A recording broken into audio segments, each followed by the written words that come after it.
Halo semua, saya Hedi. Kali ini kita akan bahas tentang dividen trap.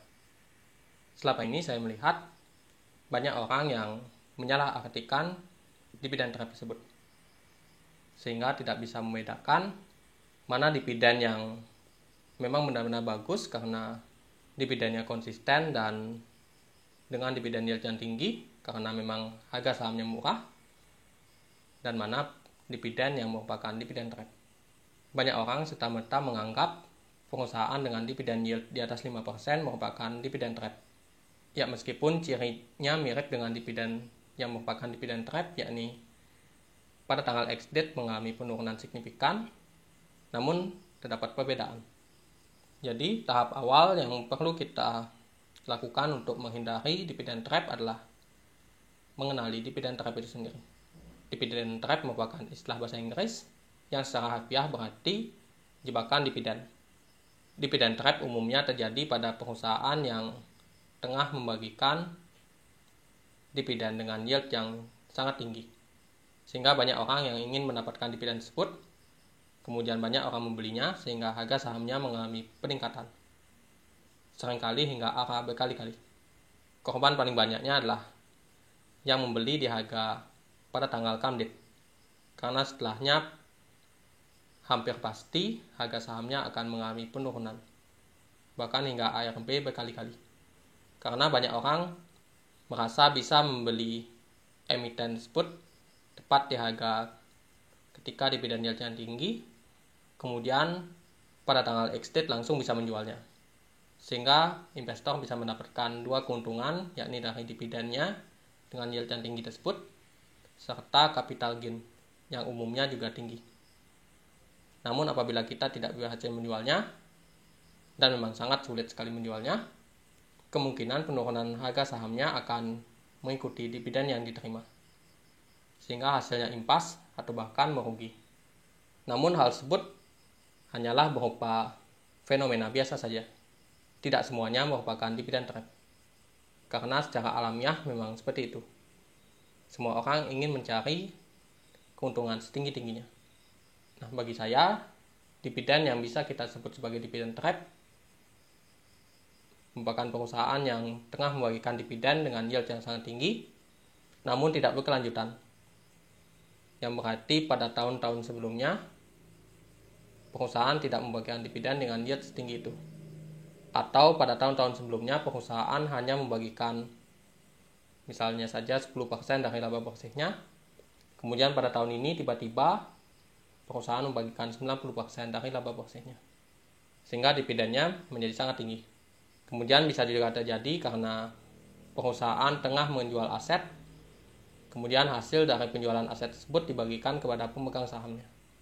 Ada juga kasus di mana perusahaan mampu membagikan dividen dengan yield yang tinggi, padahal dividen tersebut melebihi laba bersihnya. Hal tersebut terjadi karena perusahaan juga mengikut sertakan laba ditahan ke dalam dividennya.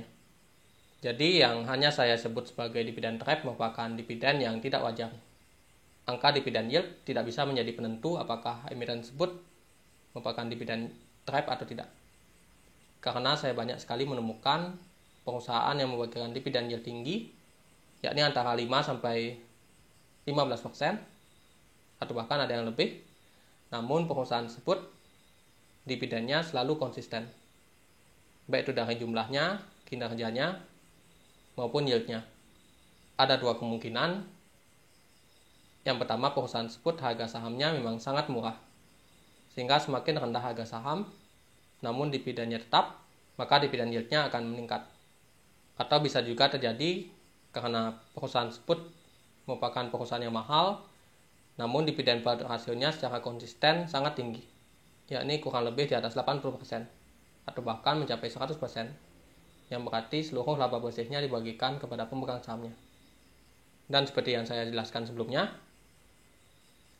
kebanyakan emiten dengan dividen yield di atas 5% pasti akan mengalami pola yang sering dianggap sebagai dividen trap, yakni setelah pengumuman dividen, harga sahamnya akan mengalami peningkatan, dan pada tanggal ex-date, harga sahamnya akan mengalami penurunan, bahkan hingga ARB, sehingga banyak orang yang tidak sempat menjual sahamnya.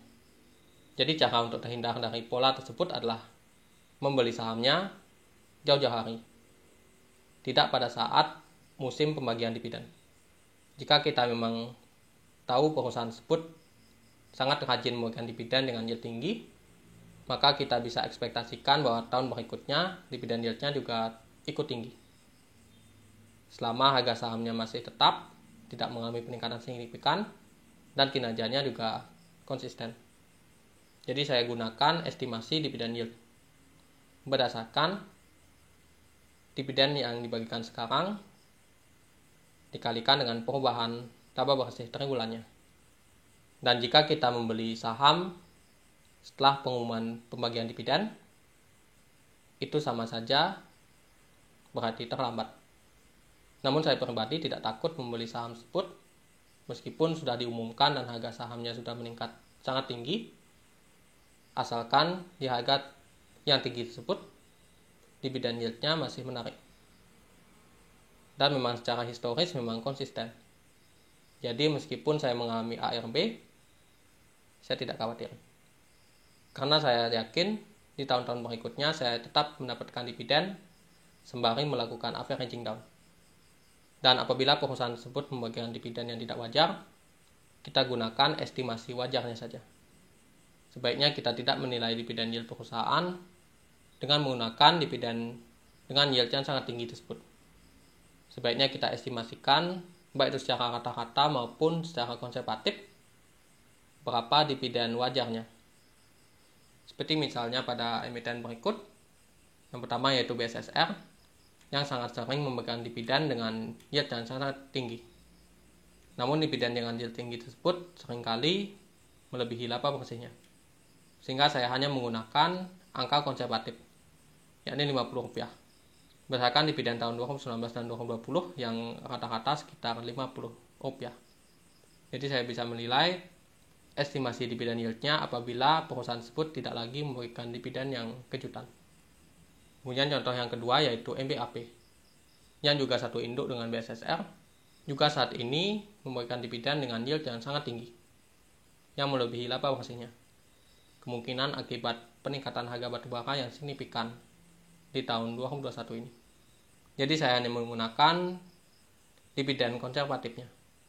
Jadi kita bisa melihat di tahun 2019 total dividen yang dibagikan sebesar Rp161, yang berarti dividen payout rasionya sebesar 27%. Jadi saya anggap dividen payout rasionya sebesar 30% kurang lebih. Jadi saat saya menghitung dividen yield perusahaan ini di tahun ini, saya menggunakan dividennya yang pertama, yaitu sebesar Rp115. Jadi dengan demikian dividen payout rasionya kurang lebih 30%, tepatnya 35,72%. Angka tersebut cukup rasional dan saya bisa terhindar dari risiko membeli saham ini di harga yang terlalu tinggi. Karena di harganya saat ini, yang bahkan sedang berada di posisi harga tingginya, dividen yieldnya masih sekitar 3,19% dengan dividen sebesar Rp115 ini. Jadi saya masih menganggap emiten ini memiliki harga yang under value dilihat dari dividen yieldnya. Kemudian contoh yang ketiga yaitu pada emiten EPMT. Emiten ini merupakan emiten yang cukup memberikan kejutan karena sejak tahun 2013 hingga tahun 2018 dividen payout rasionya sangat kecil, bahkan tidak sampai 3%. Jadi perusahaan ini bisa dikatakan sangat pelit dalam membagikan dividen.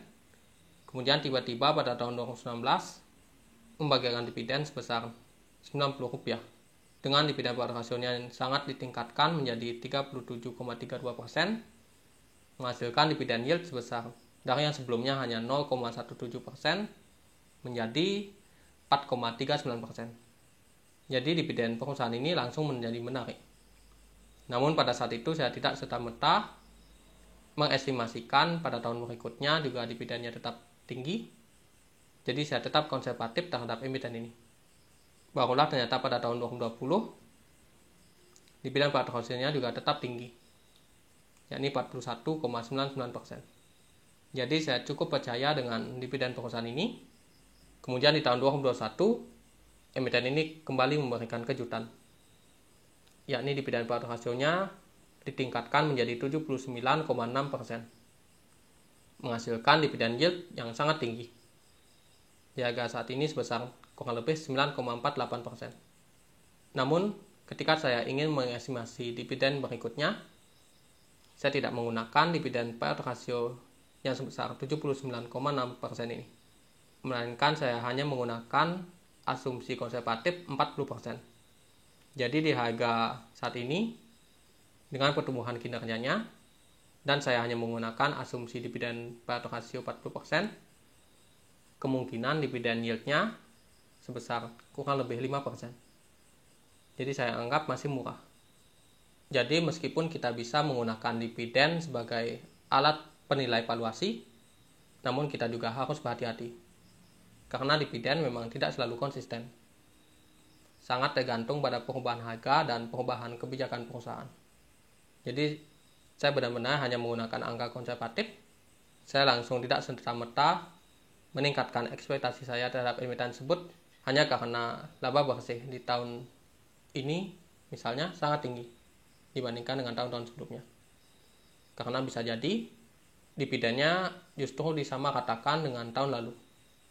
Padahal kinerjanya meningkat signifikan.